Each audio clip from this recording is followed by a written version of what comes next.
ñi daal di ñëw ñu jàll ci biir rubrique éducation.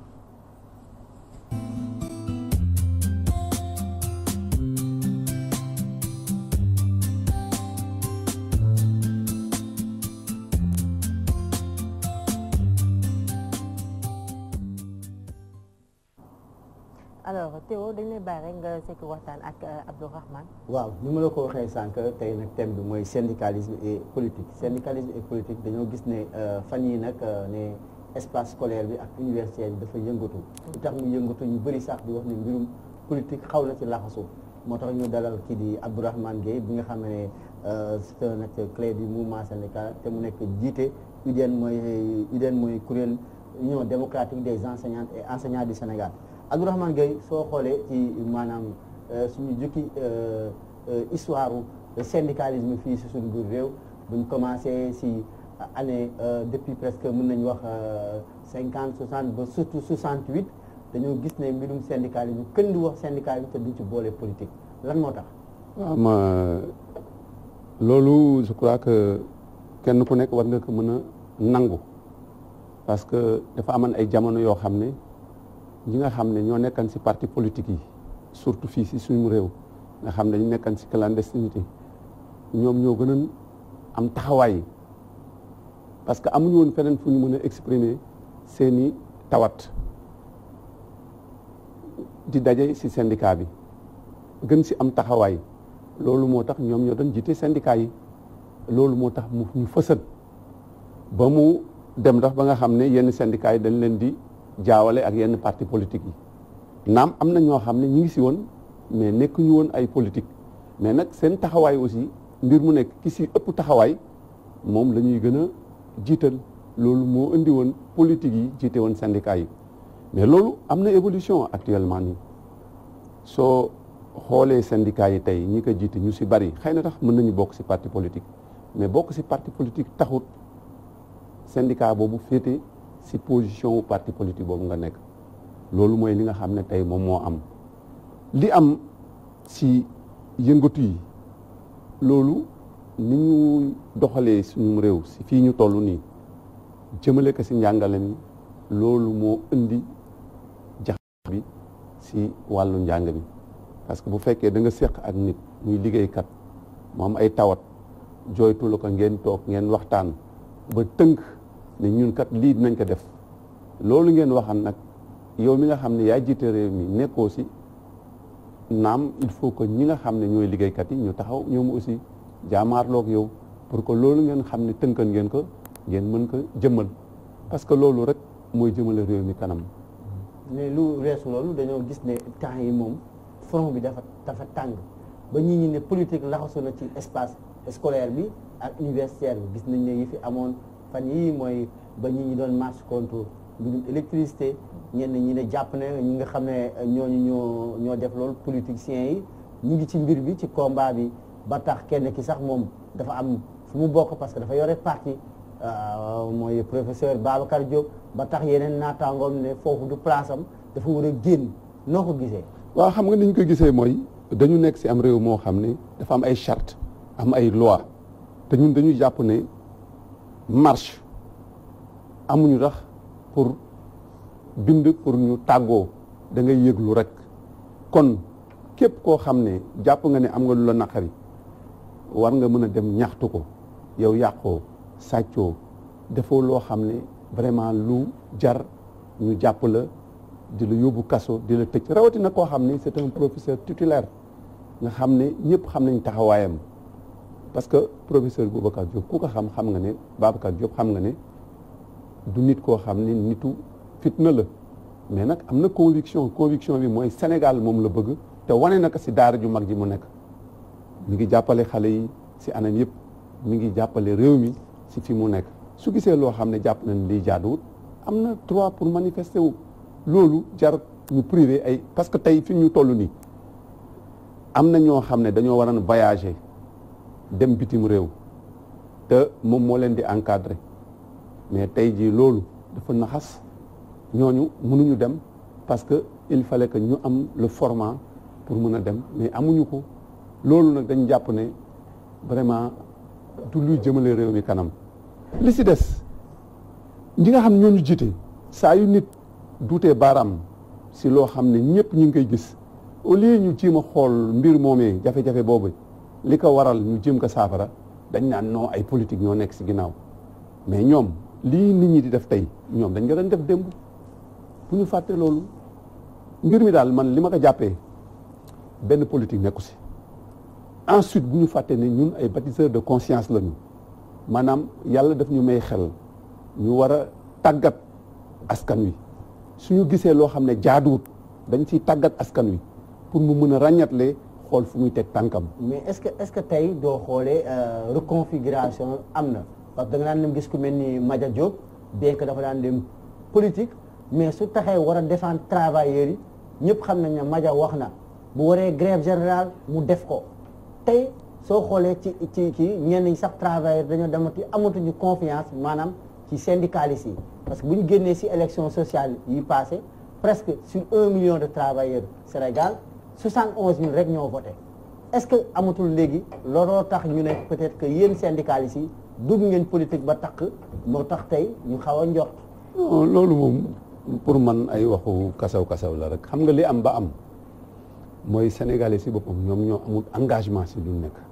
loolu muy politique bi muy syndicat bi muy leneen nit ñi li ñu taxawaay bi ñu war a taxaw maanaam dañ ko du taxaw dañuy taxawal seen bopp loolu moo xew si politique bi da ngay gis loo xam ne jaaduwut mais da nga naan man mënuma ko saafara man daal sama poos sama gafaga loolu nag bu demee ba sim réew mu toll si benn dimension bi du def lu dul naxasal réew mi gis nga li am ba am mooy ñun dañu war a taxaw xool li jaadu ñu nekk si. mais Abdourahmane dooguma la boo xoolee yéen a xaatima woon en 2008 lors des négociations tripartites entre le gouvernement le patronat ak yéen ñi nga xam ne centrales syndicales yi mu amoon 3 choses yoo xam ne priorité notamment une hausse généralisée des salaires une baisse de la fiscalité sur les salaires et la relance des entreprises en difficulté tey ñu yokk courant bi dégguñu ci kenn ci leader central syndical yi nga xam ne ñoo ne représentatif ñu wax ci ñoom ñëpp dañoo ne nu noppi te boobu jamono liggéeykat yaa ngi jooy seen poche yi ne seen salaire yi baaxul gisuñu kii te ñoom ñoo war a def donc wax ak état bi ne ko nag lii ak lii nga waxoon mais kenn déggu leen. non central yi ñu ngi si biir. organisation yi nga xam ne waaw mais dama kenn déggu leen ñoom ñëpp ñu ngi ne nu ñoom daal séminaire ngay dégg. si kii séminaire hôtel yi voyage yi nga leen di dégg. non loolu perception la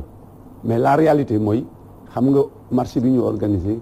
fanweeri organisation ak ñett ñoo ko seq organisé ko am na ay syndicats de base am na ay centrales yu si bokk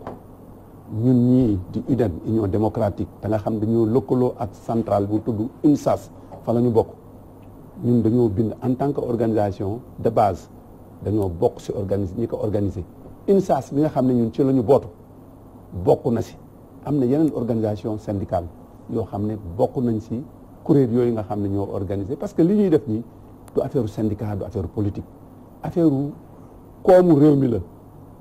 parce que boo dee électricité daanaka moo yore koom bi amul dara lu ñuy def loo xam ne électricité am te ñun ñëpp ay sénégalais lañu avant les élections ñun ñoo fi dégg ñun ñëpp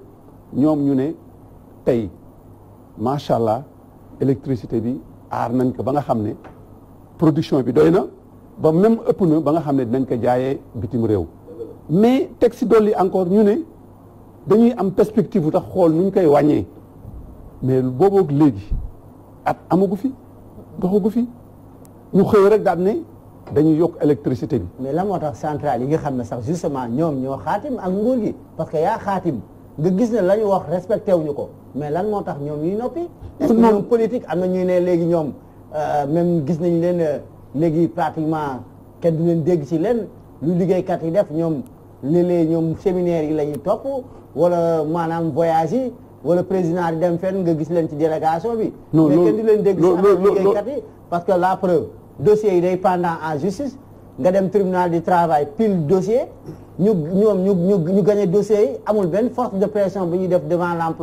l'employeur pour que travailleur bi retrouver dans ses droits.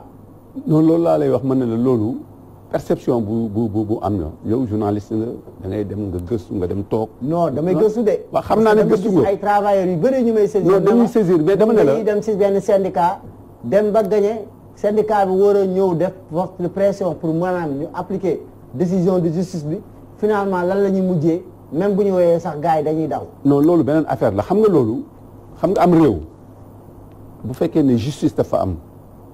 mu am jafe-jafe boo am. entre ñaar nit ñu atte leen am ku ñu jox dëgg am ndàmpaay bu ñu ko war a jox joxuñu ko loolu justice bi moo naxas parce que justice moo war a créer les mécanismes ba bu attee ñu jëmmal atte boobu c'est vrai que xëy na mën nañ def pression mais ñi ngi def pression li ci des mooy centrale yi tey bu fekkee ne déglu nga leen ñoom ñëpp def nañu déclaration génne ko mobiliser nañ seen militant ñu dem ci marche bi dañu jàpp ne affaire électricité bi dafa dépasser travailleurs yi dafa dépasser centrale yi affaire u Sénégal la war a nekk Sénégalais yi ñoo war a jug muy yow muy man muy sama morom kenn ku nekk boo toogee ba jant bi soo amoo électricité mu am lu mu la yàqal te koomu Sénégal tamit dañ ko war a def de sorte que ñun ñëpp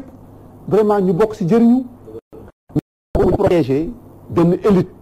bàyyi ñi nga xam ne ñooy aji néew ji doole ji loolu yaakaar naa ne vraiment moom la ñu suñu diine jàngal te moom la ñu war a taxawee parce que yonent bi dañu doon wax naan laa darar wala dirara bul loree mais bul nangu ko la lor dañu war a taxaw les Sénégalais dañu war a taxaw loolu nag wax que nekkul ne da ngay inciter nit ñi pour ñu révolter wu ah ñun de organisation démocratique la ñu te yow dañuy suivre ñun su baaxee dañ naan baax na suñu gisee ne baaxut ñu ne baaxut mais du ñu yem ci baaxut dañ naan defe nañ ne bu ñu defee lii ak lii ak lii ak lii ak lii dina baax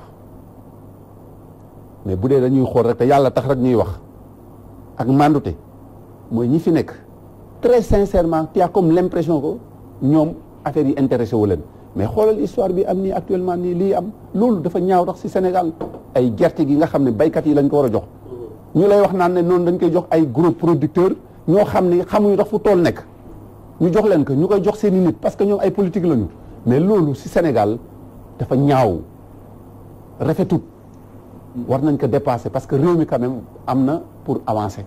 alors man Abdourahmane fu ma bëggoon intervenir mooy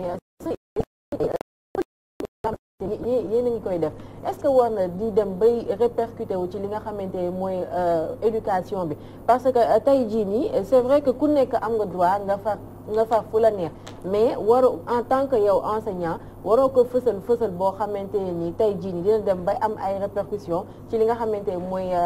xale yi seen jàng ak yu ni mel par exemple da ngay gis tey jii nii njàng mi ak njàngale mi am problème am ñoo xamante ne dañuy jug pour daal di génne yooyu les problèmes ngir ñu saafaral leen ko mais am yeneen enseignant ca wet ga ñoom aussi parce que far nañ ak état ñoom tamit ñu jug di wax que ni problème amul tey jii nii loolu bokk na ci li gën a yokku tax le problème bi nga xamante ne moo nekk ci le système éducatif mënul fexe ba réglé wu ndax politique bi nga xamante ni mi ngi ci biir su ñii ne baax na ñii ne baaxul. oui loolu moom laa la wax feebaru Sénégal la. xam nga feebaru Sénégal mooy lan.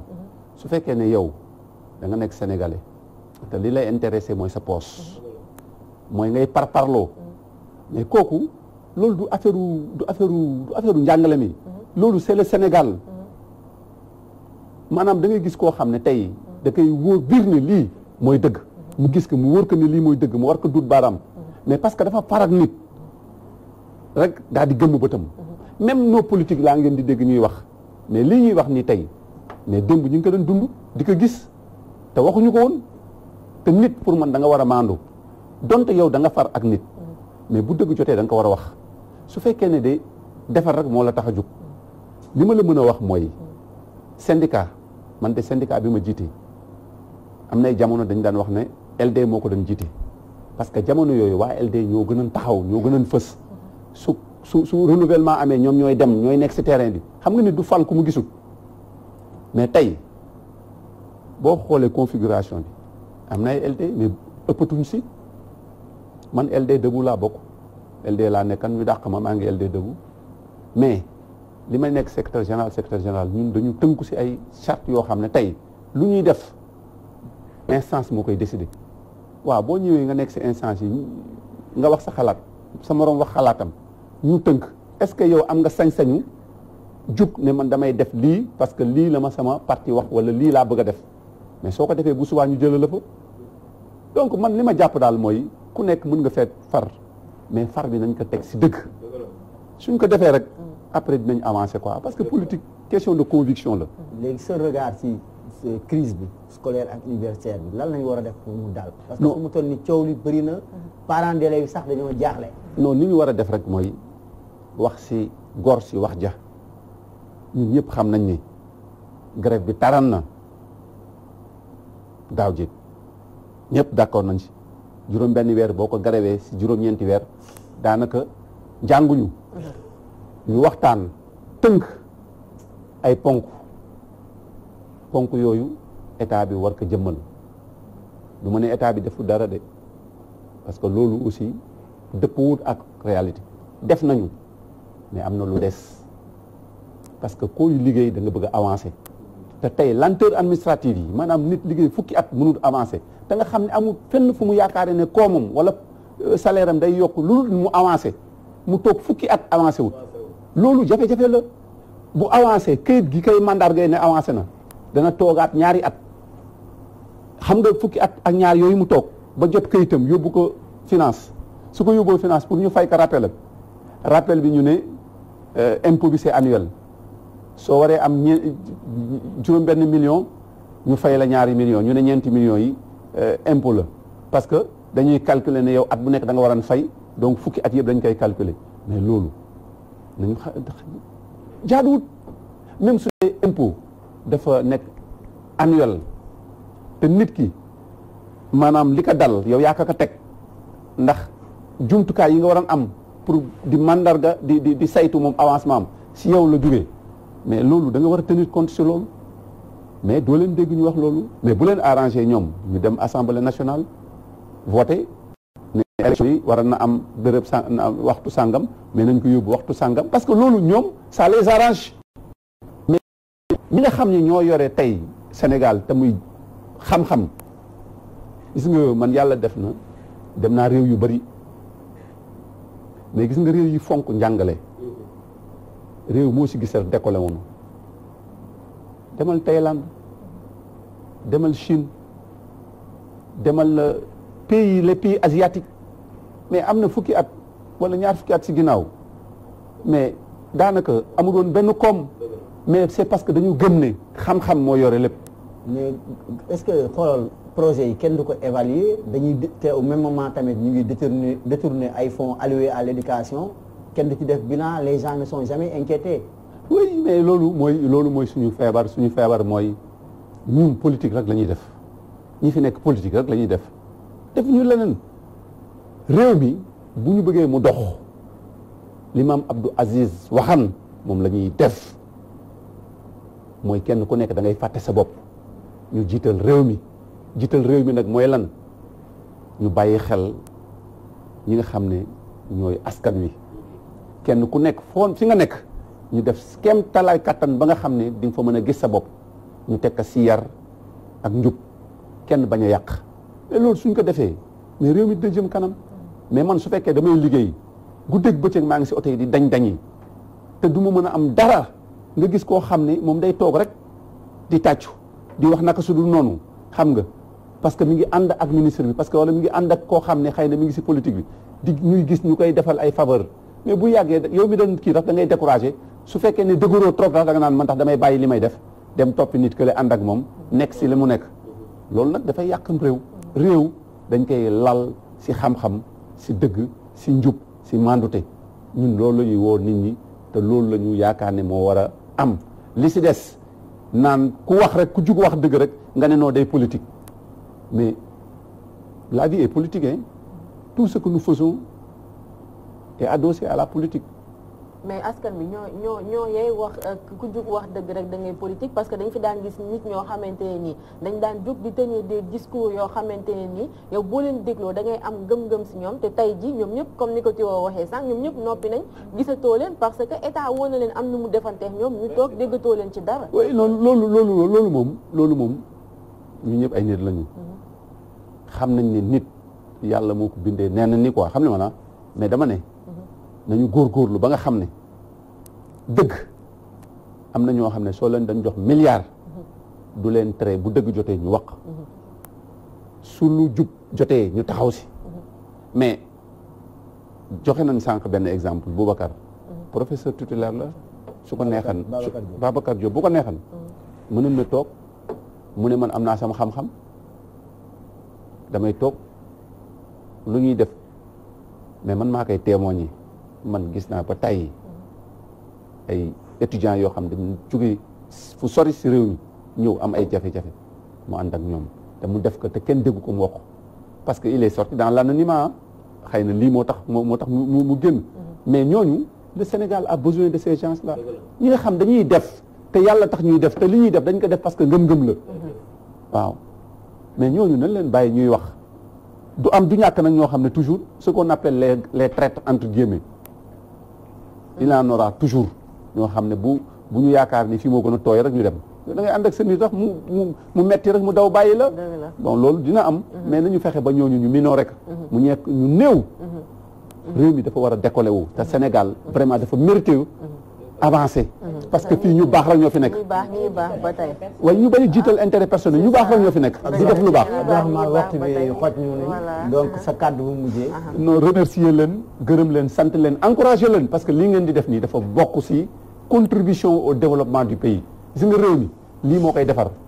mooy gis lu yàqu nga pointé ko gis lu baax nga pointé ko sax si nag gis nga seen rajo bi ak seen télévision bi gàcce ngaa laama